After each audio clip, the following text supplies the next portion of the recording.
3, Section 5, Active Transport, Endocytosis, and Exocytosis.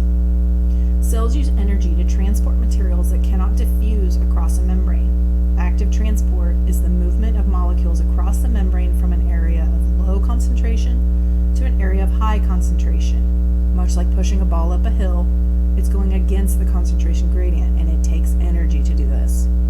The processes of endocytosis and exocytosis move substances in vesicles, and they also require energy. Active transport requires energy input from the cell and enables the cell to move against the concentration gradient. Movement from low to high concentrations often uses a pump to move specific compounds in or out of the cell. It requires energy to overcome the concentration and electrochemical gradient. It also requires specific integral protein membranes and can be saturated like facilitated diffusion proteins. This energy requirement distinguishes active transport from facilitated diffusion.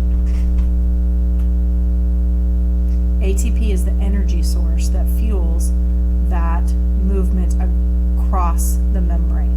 So it takes energy to get something to move from the outside area of low concentration into the area of high concentration. So it's like you're stuffing a bag full of cotton with more cotton.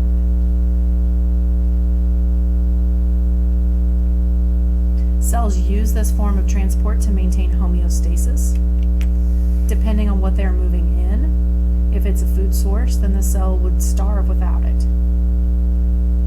A cell can import and export large materials or large amounts of materials in vesicles. Remember, those are like the cardboard boxes that come from Amazon during the process of endocytosis and exocytosis. Cells use energy to transport material in vesicles. Endocytosis is the process of taking material into the cell. Endo, the prefix means endo or enter.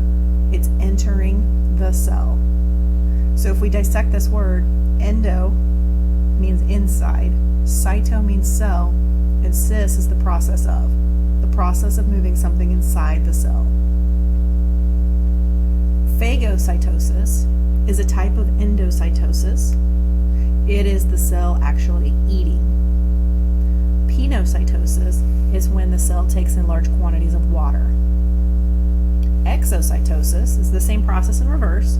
It's how the cell expels material from the cell. So most of the time this is waste. It could also be manufactured proteins that the cell has been busy making. The sodium-potassium pump is an example of active transport. The cellular potassium is low and the sodium is high. So the cell has to be able to pump potassium in and sodium out. It requires energy. And in this short video, you'll be able to see these molecules moving through this transport protein.